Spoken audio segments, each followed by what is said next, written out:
you're the cause and the solution to all your problems. And I think I learned that very early on, that if I didn't like something, I could change it. Right.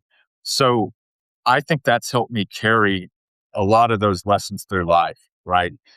In college, if I wasn't making the grades I needed to, I knew I was the solution and I was the problem because I was partying.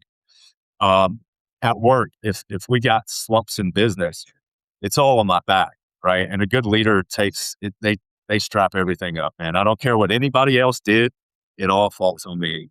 And I think embodying that attitude is incredibly useful if you want to be successful.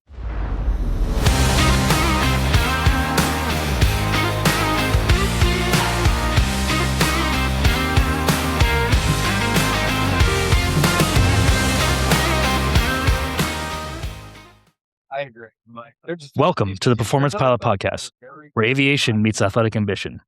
I'm your host, Ben Todd, student pilot, competitive bodybuilder, and lifelong learner, sharing my journey from the gym to the sky. Each episode will explore the habits, discipline, and mindset that it takes to perform at your best, both in and out of the cockpit. Let's get airborne.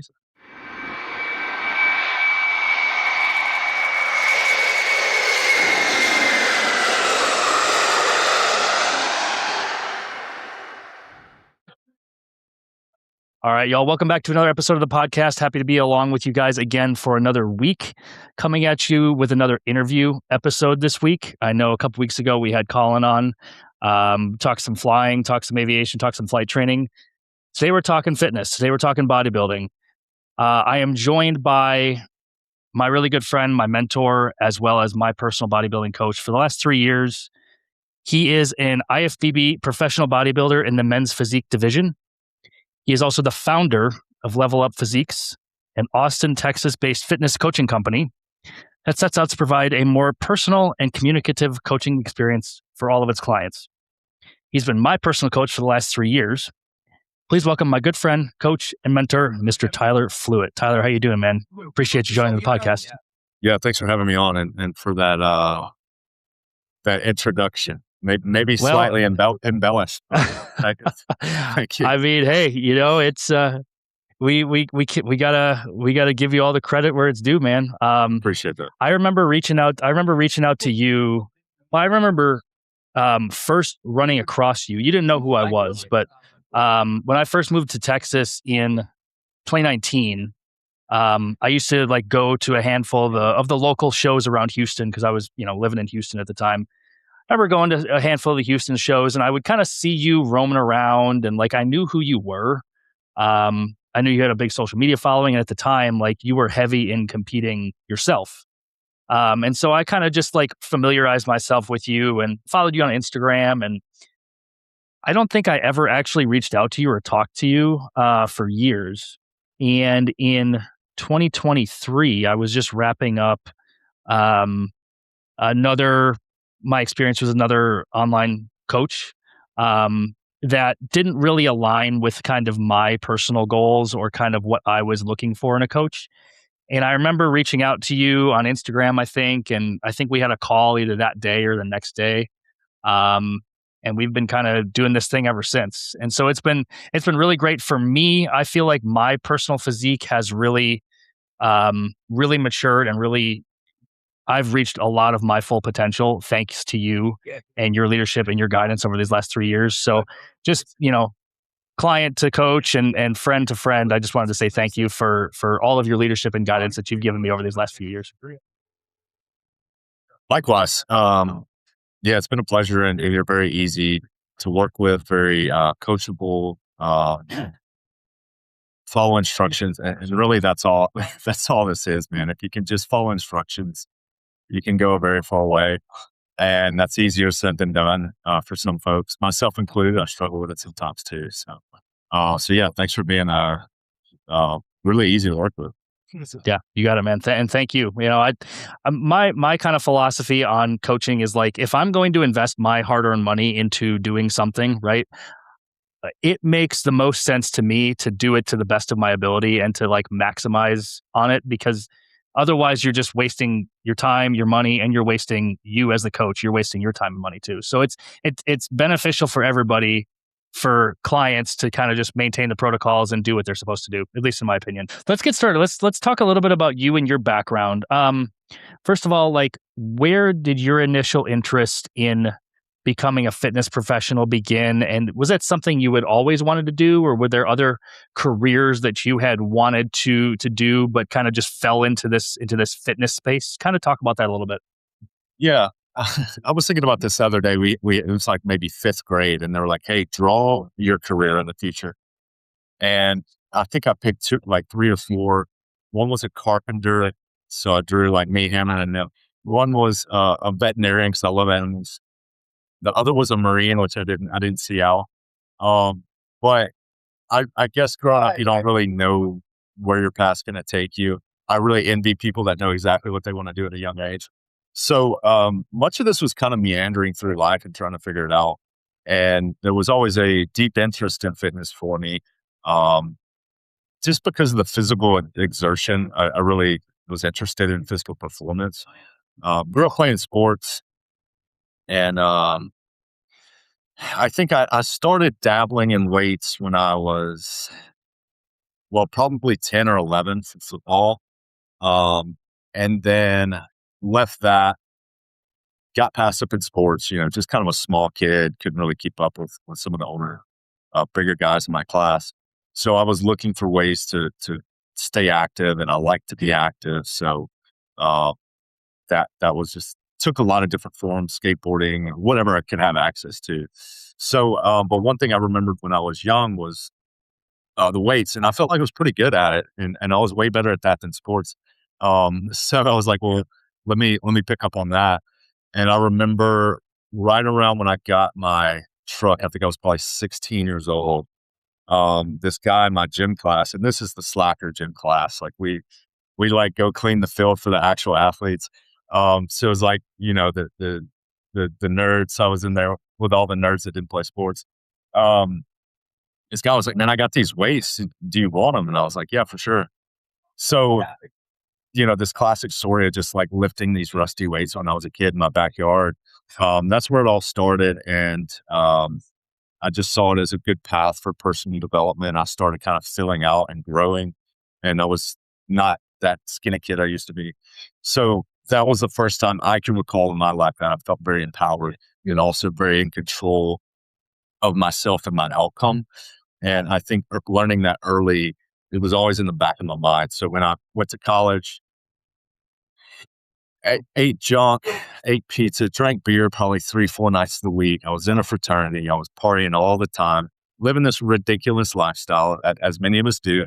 But I was always in the gym. I was always at least hitting 4 days, taking those old school pre-workouts. I was still in the mix. Jack 3D.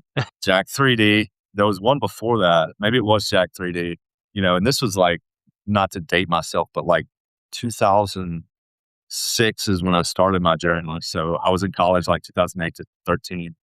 So it was just always something there. And I kind of meandered through degrees. I did aviation for a little while, and I did not have the money to keep doing that. So, I was like, well, why don't I take some physiology courses? So I took those and decided, well, if I do want to do personal training, so this was early on that I was interested in doing that. I don't necessarily need a degree to do that. So anyway, got out into the world, did a lot of sales. I do sales every day. It never goes away. But a lot of sales careers, bartending, just kind of felt empty in a way where I didn't feel purposeful. And I remembered my journey was really impactful, and I wanted to impart that on other people. And then I grew up in Louisiana. People, they're not really healthy over there. So I really wanted to kind of break out of what I'd grown up around and kind of the way that I was taught to live. So post-college, moved to Austin, very healthy city. And yeah, I got into personal training because I got fired from bartending, actually. I think I was 26 years old. And I was kind of climbing that ladder. This was at a corporate hotel, one of the biggest hotels in town. And I didn't really do anything wrong. I just don't like people telling me how to do my job. I've always been that way. I don't like authority. I probably would have been terrible in the military now that I think about it. So I got let go, and I was like, "You sure you guys want to let me go? Like, I'm about to be head bartender. I'm about to move up the ladder." And they're like, "Yeah, man, you got to go." So, I was really just on my butt, man. I didn't know what to do. I started. I had the personal training book. I wasn't even looking at it.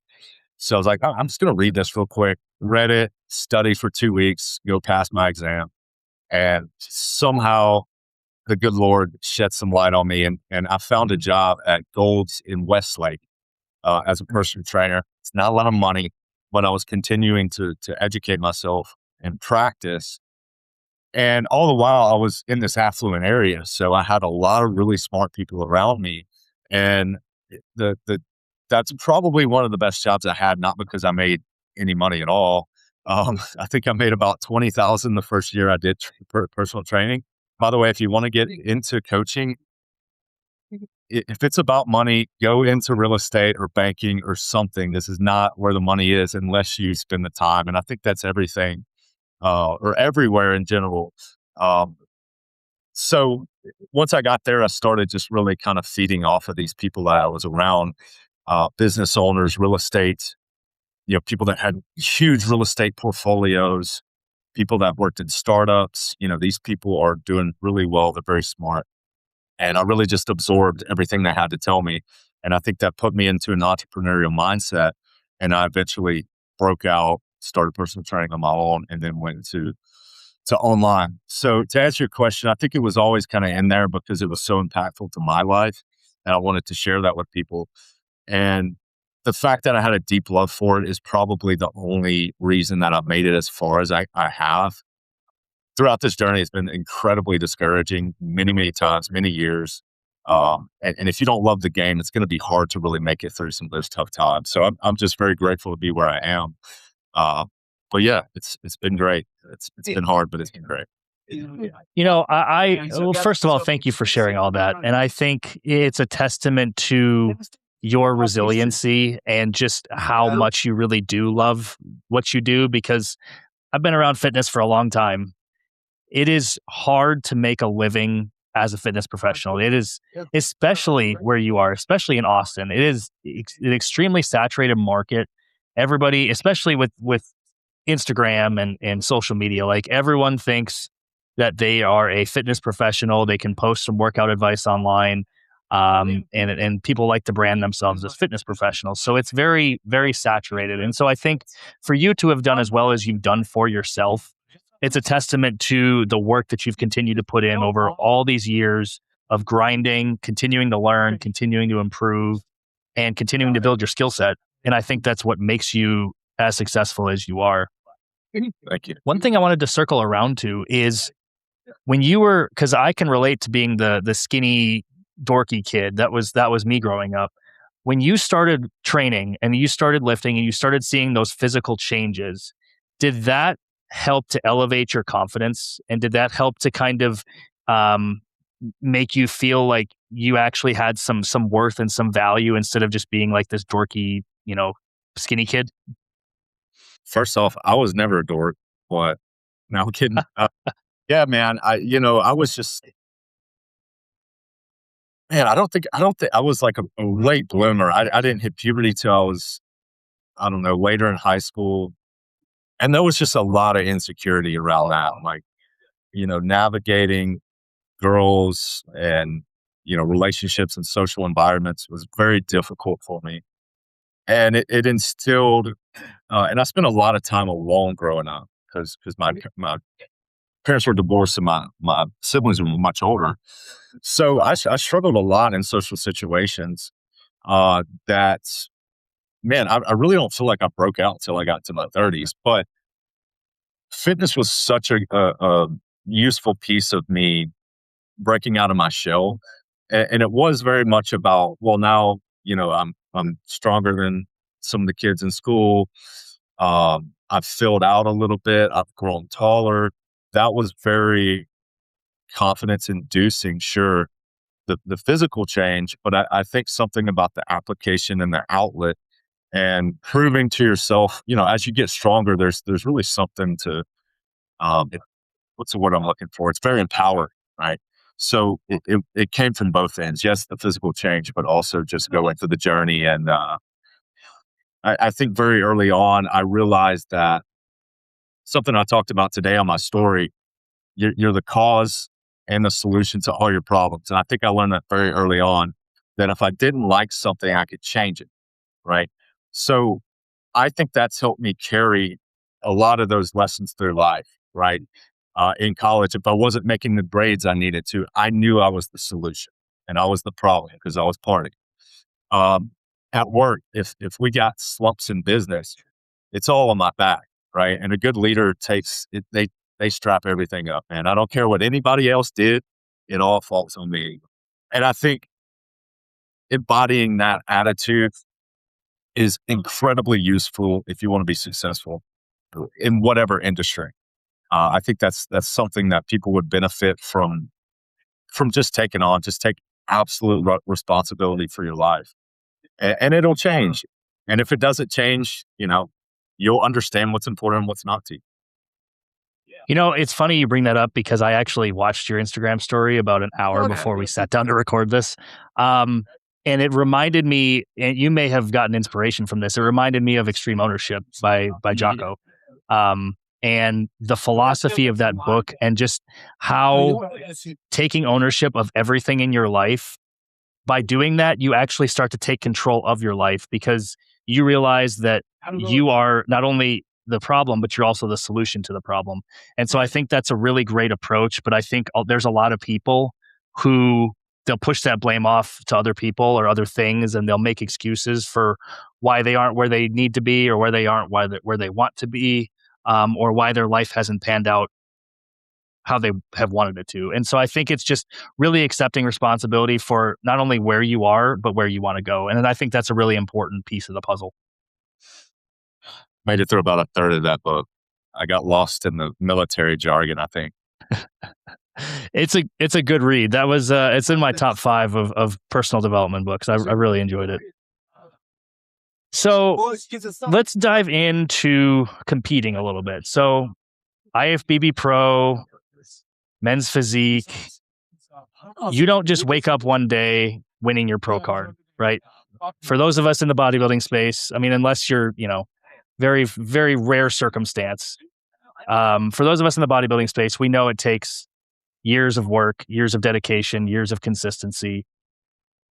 Let's talk about how your initial interest in competing in bodybuilding started. Where did you, when was your first show? What got you into even wanting to compete? And what led you to eventually wanting to pursue your pro card? Well, I mean, we can trace this back a long, long time.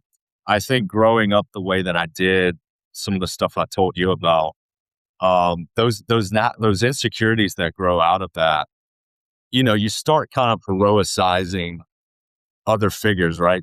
So in the 90s, this is how old I am. In the 90s, the media was much different than it is now, in my opinion.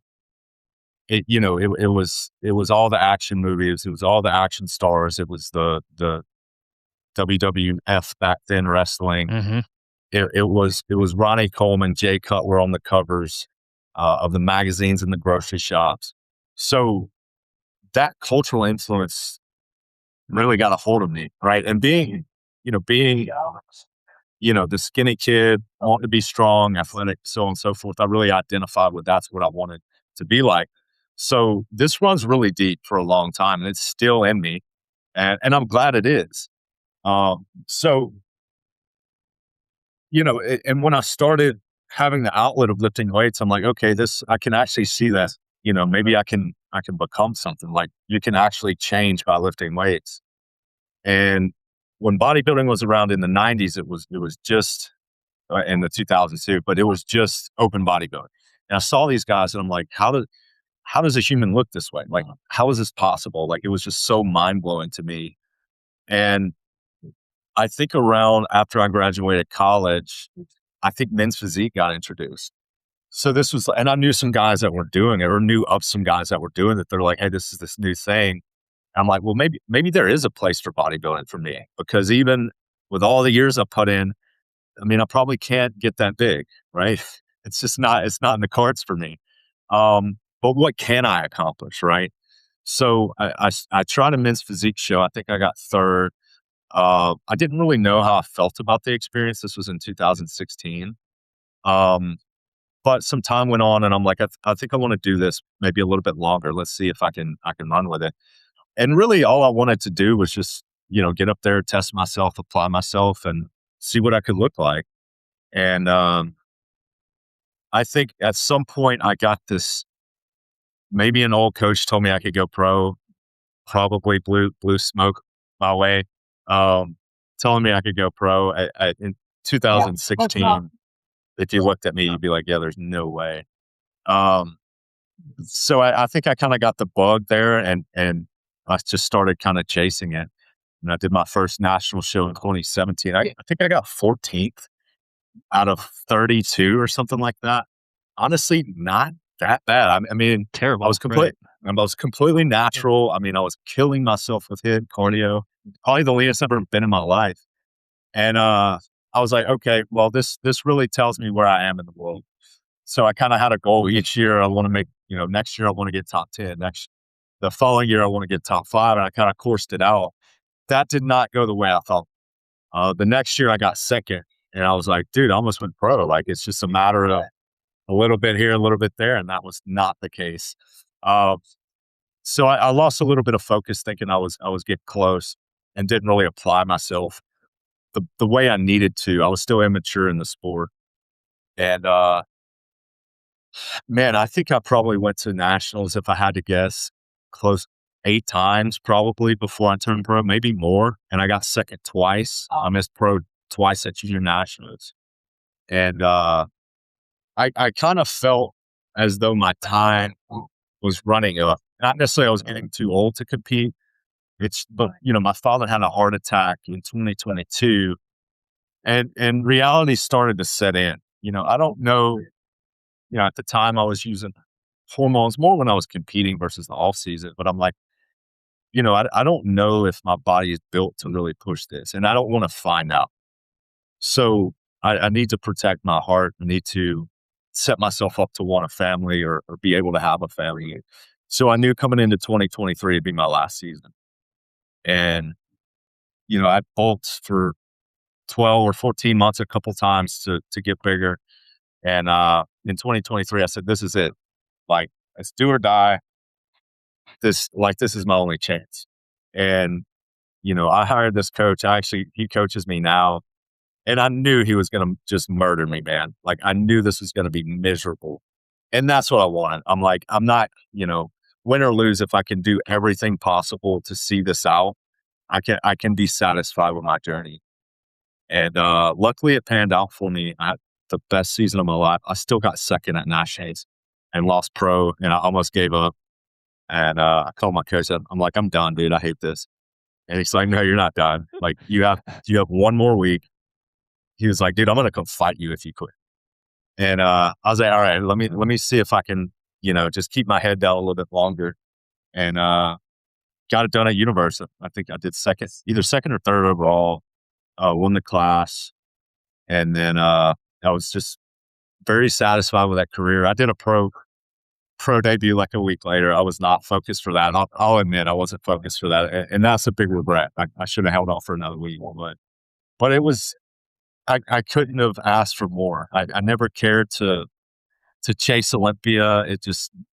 It wasn't worth the juice wasn't worth the squeeze for me. And I even if I did everything right and I did 5-10 more years, there's no guarantee I could get there. Right. So that was but after my first or second show, that was just the goal. Like, if I can die a professional at something in my life, I'll be pretty happy with that.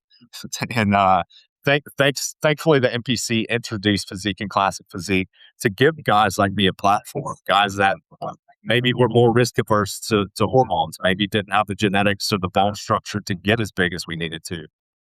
Some people say it's a little bit watered down with those divisions. I don't really think so. I think it's just growing and giving more people opportunity, really.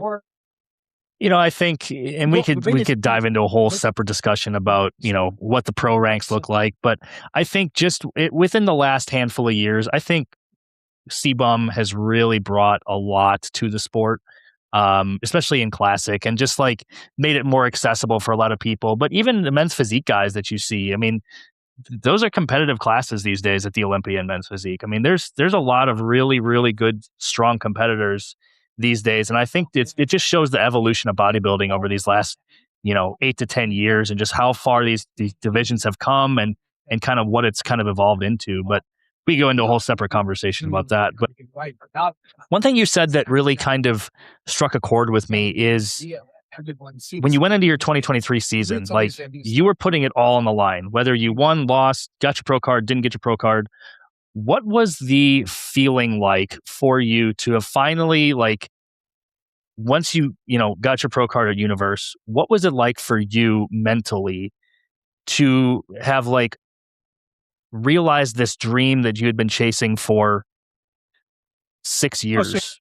Like, what was that experience like for you to know that you finally, like, reached this ultimate pinnacle of what you've been? Visualize that moment so many times in my career, and it was elating, of course. I think I went in the back and cried like a little baby for a little while, and then called my wife and spoke with her, and it's certainly exciting. I think that situation couldn't have been any better. I'm so glad the way that it turned out. I don't know. There's a little bit of like, did I expect the moment to feel like this? Did I expect it to feel better? I don't know. It's really hard to say. Certainly I was extremely happy. Was it everything I made up in my mind? It's hard to say. I wouldn't say it was a letdown necessarily. It's just like you replay this, you play this moment in your life in your mind for 7 years. You don't really know what to expect.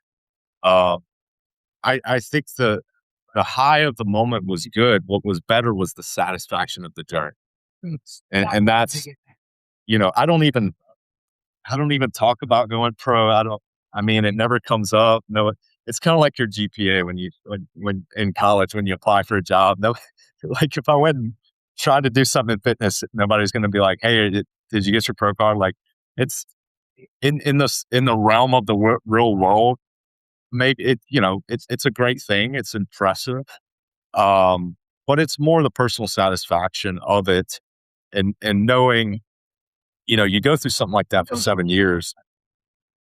Man, I can do a lot. I'm capable of a lot, and any success just comes down to focused effort. It's effort, it's focus, it's time. It's a combination of those three things.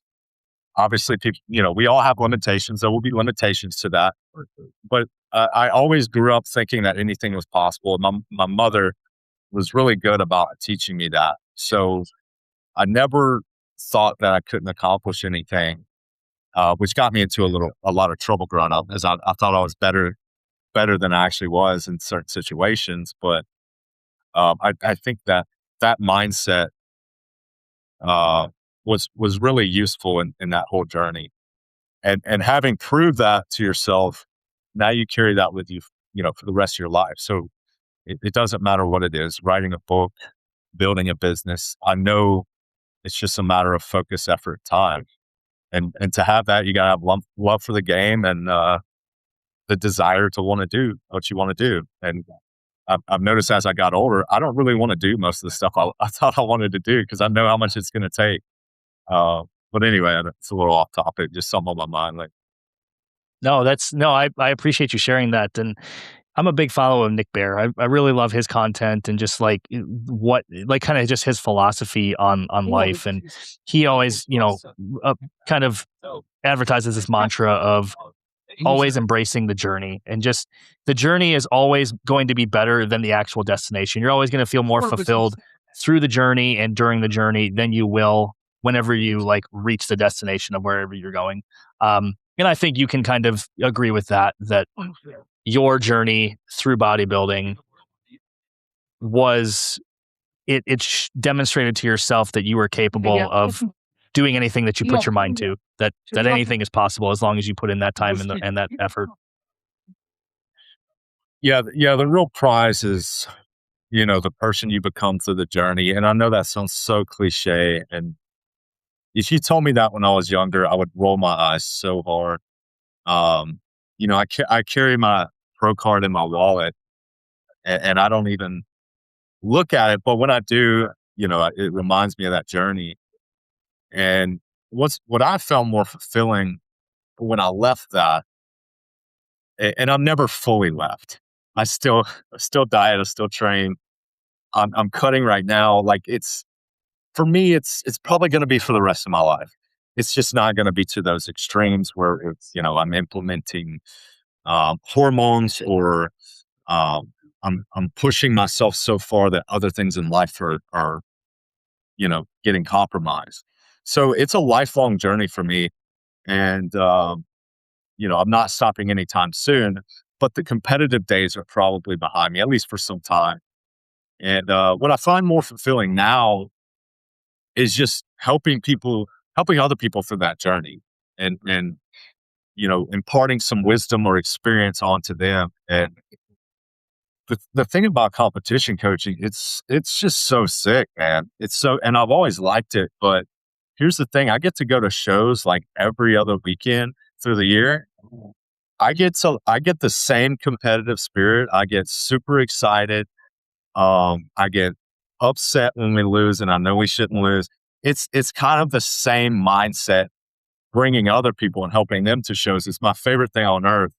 And the coolest part is I don't have to kill myself for 20 weeks to get lean enough for a show.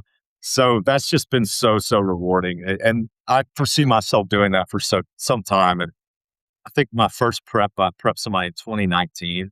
So it's been over 6 years now. And it's something I want to continue doing for quite some time. It's just extremely rewarding. That's awesome, man. And I think you've proven through your track record of sending people through shows for that amount of time that you really are talented at what you do in terms of competition coaching, and prepping clients for shows. I think you have proven that just in the way that your athletes have performed at shows over the course of time.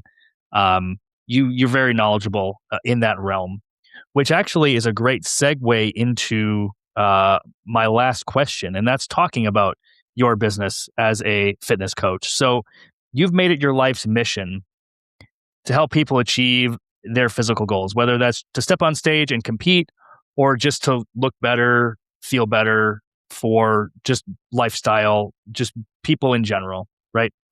So let's talk about your experience as a coach and a trainer for the last 9 years. You talk a little bit about your company, Level Up Physiques, what your philosophy is in terms of coaching, what kind of results your clients tend to experience when working with you, and if somebody is on the fence about investing in a coach, what can kind of tip the scale for them to bet on themselves and to do it? Yeah. Well, yeah, we to your point of being talented, I don't know if I'm particularly talented. I think anyone can do what I do if the desire is deep enough, if the interest and curiosity is deep enough, if they have the fortitude to do it every day and somehow not get bored. Um, if I think if you have those qualities in this space, you can do what I do, or maybe even better. It's just not everybody has. It's less talent and it's more the desire. So when I think about clients, I mentioned this to a client the other day that she's new to this. She's having a hard time. I told her it was going to be hard, but she's in her 40s, and she's like, I got to do something. My health is not where it wants to be. So I pushed her for the first time. I'd kind of given her empathy. And then last week I was like, it's time to give her a little bit of a nudge. So I did so, and I told her, listen, I hope that this doesn't come off discouraging, but when you win, I win. So every single client I take on, their success is my success. So that deep buy-in to each and every client, no matter what their their goal is extremely important. And there's, you can talk about, there's financial reward in that because you have transformations and people tell people, and that's all part of it. But at the end of the day, I chose this career not because it's going to make me a millionaire. Maybe one day. Okay. Maybe one day it will. Um, I chose this because I wanted to change people's lives, right? I may not be able to have an impact on millions of people in my life. I hope that I do. But if I could be a major impact on a couple of thousand, if I can completely change their lives, if I can add years to their lives, if I can add quality of life to their life, if I can help them get on stage, if that's their goal, that to me is really what's rewarding about this career. And another example, I had a woman that had competed last year. First show, all natural, crushed it. Like 3 or 4 gold medals in bikini. We were both surprised a little bit. But I was super proud of her. And we had, gotten her up to that prep as healthy as we could. We tried to keep her as healthy. I told her, hey, I'm 4 to 6 weeks, we're going to kind of give up on that a little bit because you got to get lean. And then we kind of built her health back up on the back end. Yeah. And she came to me 2 or 3 months after the show and was like, hey, I want to get pregnant. I want to have a baby. I told her there's nothing I can think of that's more rewarding than me being even a small part of bringing somebody else into this world. And she's pregnant now. So I'm coaching 2 pregnant women, which is completely different. You got to put on body fat. You can't push in the gym. So it's a completely different paradigm shift in coaching for me. But little stories like that along the years, anytime I get discouraged, I can look back at that and say, I was at least somewhat, even a small piece responsible for something like that, and that's really what this is about is changing people's lives. And I know, that's kind of a little bit on the nose because I got to talk myself up, but it's true. I really feel that way because I have my own journey. Everybody has their own journey, and I just want to be a major piece in that. Well, and I think that's cool. And I think that just shows that you are in this for the right reason. I think there's some coaches that try to get in it for the financial piece of things or for the Instagram clout or whatever it might be. I think there's a lot of reasons why people get into this career. But it sounds like you're in it for the right reason. You're in it because you really genuinely care about people and you want to help them become better. You want to help bring out that best version of themselves. Because I think that goes back to when you were a teenager and, you were kind of just starting your journey and the rewards and the gratification that you felt from feeling better and looking better. And I think that probably plays into the psychology behind why you're so passionate and why you really do your best to bring out your client's best. And I think that's all kind of tied together. Yeah. Thank you. I have this conversation with a friend of mine. He runs a gym, but they do a lot more than just a gym. I mean, it's a really impressive business model what these guys do here in town. And I've actually worked for him for a couple of years, but one of my best friends in town, we talk about this all the time. He has this deep passion for what he does, and he positively affects people's health and whatnot. And we're always talking about, not necessarily about a specific person, but we're always talking about this concept of like, we may not have exploded our business, right? And there's gyms that just explode overnight. And there's people that have this just slow build like me and him over the last 10 years. It's a slow build. But what I find is the people that are slowly building and they're doing it the right way, they have something that sustains itself for a very, very long time. The success comes very slowly, painfully so. But when you look at these other businesses and you can tell their intentions are not right, the intentions are usually money or attention or whatever. They blow up fast, but they die fast too. And I told him the other day, we went out to dinner. I said, listen, man, you were talking to me a year ago about where you wanted to be in 6 months to a year and you wanted to lock in on that goal. Now you're here and you're telling me about all the problems you have here. Your problems are just going to change. Okay. These are problems you wanted 6 months ago. These are problems I wanted 6 months ago. I'm super freaking busy right now. But guess what? I asked for this. I wanted this, right?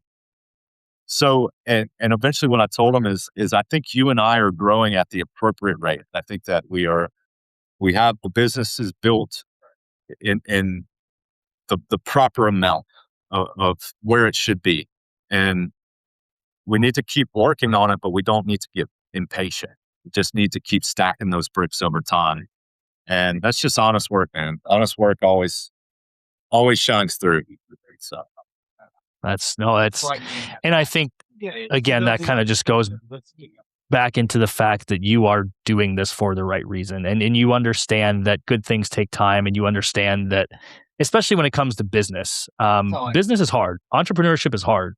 And it takes a lot of patience and a lot of just continuous grinding to really kind of make an impact and make something that's really making an impact on the industry. And so I think the fact that you understand that, and you don't expect, or you don't have the inflated expectation that you're supposed to be blowing up overnight. I think that's just a testament to you understanding the process and you being grounded in that process. yeah. No, if I did blow up overnight, I wouldn't value it the same way. And I think my intentions would shift. So it's probably good for me that it's been a slow grind. And I think if people have resolution, if they're resolute, they can see a lot of things out. But business is it's so hard, man. It's so frustrating. You got to roll the dice all the time. You lose a lot of money. You make some back. You lose it again.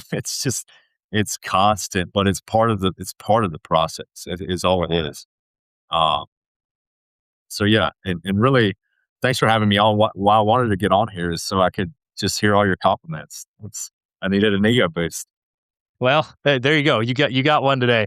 One final question I want to finish with is, if there's somebody out there listening to this who has thought about wanting to change their life, thought about maybe hiring a coach, haven't pulled the trigger on it, kind of apprehensive about it, what would you say to those people? What would you suggest to people who really have this desire burning within them, but just can't pull the trigger on actually doing it? What advice do you have for people? I read recently, I can't remember who said it, but they said, in business, the best money you can spend is on a tax person and a real estate agent. You need to pay them way above the premium, and you need to find them, because those individuals are going to save you so much time and money. They're worth their weight in gold. And when we apply this to the fitness journey, I did this the hard way over the last 20 years. I taught myself. And who knows where I could have been in my journey much faster. And I think it's very much the same case. If you want to beat your head against the wall, and it's harder now. It's harder because it's easier because there's more information, but it's way harder because there's more information. So, if you're trying to aspire to look or feel or have health or whatever, you can do this the hard way. You can beat your head against the wall for decades and figure it out the hard way. Or you can invest a little bit of money and 10 times that growth rate, and have someone curate everything that you need to know.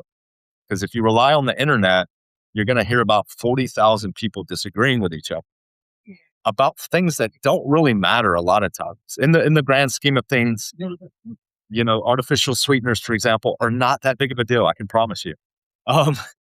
Just for example, and what I find with the consumer is they get so caught up in minutia, they lose the forest for the trees, and that's a sure shot way to keep spinning your wheels flip-flopping programs, flip-flopping dieting styles, and just wasting a lot of time stagnant. I think the best thing that an individual can do is, and I know I'm in the industry, so I have to say this, but no, I really believe that one of the best things you can do for your health or your fitness journey or even physique journey is just to put aside. You can get a good coach for $300 a month. To put $300 aside, I guarantee if you lock in, you spend the money, you're gonna take it seriously for one, and you're probably not gonna be going out to the bar and racking up $100 bar tabs. You're probably not gonna be eating out all the time. In many cases, you're gonna save more money having a coach, and you're gonna save yourself a lot of time and frustration trying to figure this all out on your own. And I've tried to do this with taxes, and then I eventually just paid a tax guy a lot of money. And I learned the hard way, like I should just pay this guy day one because I don't know what I'm doing. And TikTok is not helping me file my taxes properly. So trust me, do yourself a favor. It doesn't have to be me. There's a lot of good coaches. There's a lot of good coaches in town. I mean, there's great coaches in Austin, and I think for the most part, we support each other. And if I'm not the coach for someone, I have a dozen people that would be really good coaches. At the end of the day, I want to work with everyone. I want to grow my business, but it's important that if it's not with me, it's with someone, that you get the help that you need. So for anybody that may be considering hiring a coach, number one, do it and stop sitting on your hands, or you'll never do it. And then two, research. And the best ways, I think, to research, look, Google reviews are great. We got 100 of them. They're all 5 stars. People love us. All right. But yeah, look deeper, right? See people's clients. Go talk to them, DM them. How has your experience been? Right. I think the two most important things to look at is portfolio. Not can this guy have a good transformation with one person, but can this guy or girl consistently show up and have different transformations with people of different goals? They may be competition goals. They may be, this woman wanted to get pregnant. This woman wanted to lose 30 pounds. Whatever the case, that they have a broad knowledge and experience helping people with many backgrounds. And make sure they can help you in your specific context. And then, of course, just speak to their clients, man, because they're going to tell you everything. Trust me, they'll tell you everything. And I'm very grateful because we have great clients, and I can go to bed at night knowing if anybody hits them up, they're not gonna. They may complain about their cardio regimen, but they're not going to say anything bad about us. And that's very, very important to me, that everyone has, regardless of if they're my top athlete or just some normal person, regardless, that they have the best experience possible, and that my buy-in was 100%, and that I was consistently communicating, coaching, consulting, and always being available for them. I think that's really important. And just from me being a client of yours for the last 3 years, I have felt that and continue to feel that. I mean, every week when I check in with you, you're always prompt with your responses. You always give me really detailed critiques for things I did well, things I need to improve on. And just, I can tell you really care. You're not just going through the motions. I'm not just a number to you. Like, you actually do have a lot of investment in my personal success. And I know you feel that way with all your clients.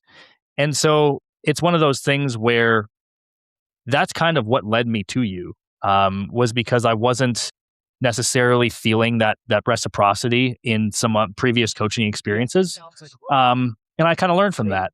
And that's why before I came to you, I really tried to do my research and kind of vet you and your business out for those specific parameters. Like, hey, is this going to fit with my goals? Is this going to fit with what I'm looking for personally? And so I think it's really important advice that anybody who hires a coach, that those are really important pieces to the puzzle to make sure that they're investing their time and their money into the right person who's going to be right for them. Yeah. Have a conversation with the coach. Don't don't just sign a form and buy the product. Have a conversation. That's important. One last thing on that. I always think about my brother. He's a contractor, and he's flipped houses, he's built houses, he's done all of this stuff, and he frustrates me like crazy because I tell him, "Will, dude, nobody cares. Just throw up some crown molding, throw some drywall up. It's gonna look good because you're really skilled." And he's like, "Man, I just can't. When I go to bed at night, I have to know that I handcrafted every single piece of this house. And if that's not for this market, maybe it's for a different market. But I have to be proud of every single thing I do." And to me, it's a house. I don't have that love for building like he does. So I could probably be okay with a cheap crown molding. And like, it doesn't have to be handcrafted for me, but he's different. That's his passion. That's his love. And maybe we learned that from my dad. Maybe it's just deep in our cells. I don't know, but I'm the same way. I can't go to bed knowing I half-assed anything, or I let somebody, I failed someone, or I didn't pull my weight properly. So I take a lot of pride in my work, and I'm glad I do, because I don't think I would have made it this far. I don't have a huge social media following. I'm not good at grabbing attention on social media. It's not my thing. A lot of people grow that way. I have not been able to. We have a little bit, but that's not our main thing. Our main thing is referrals. So most of the people that come to me hear from a friend, an old client, or they know of us.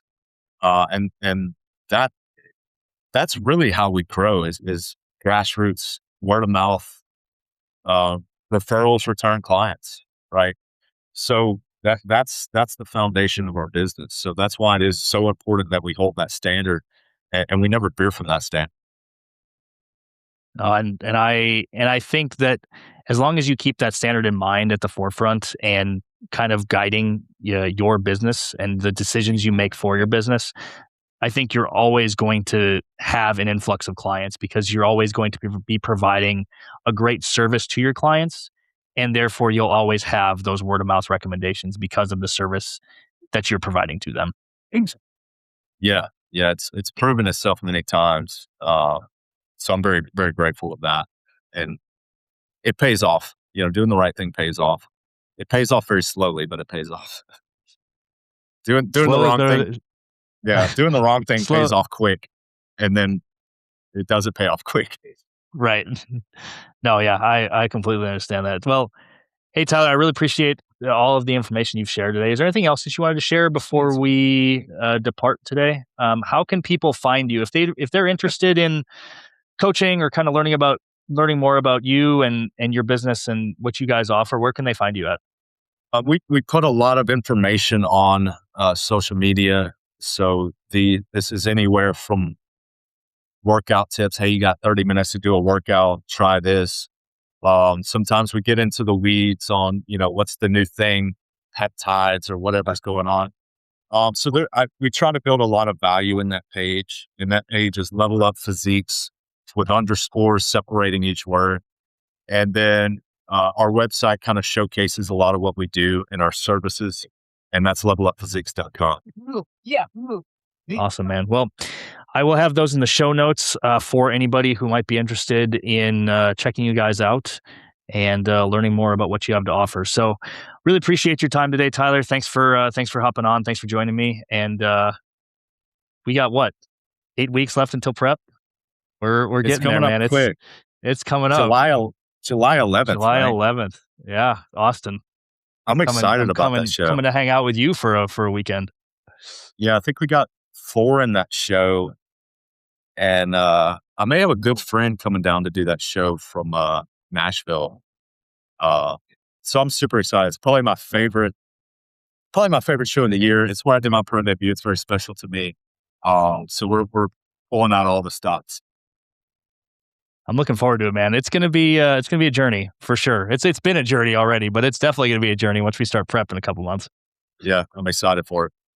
Well, cool, man. Well, hey, appreciate you hopping on, Tyler. And thanks for tuning in, y'all. If this episode brought you guys any value, please share it with someone who's chasing their own version of high performance. And don't forget to follow the show so you never miss a flight. Fly safe, everyone. We'll see you next time.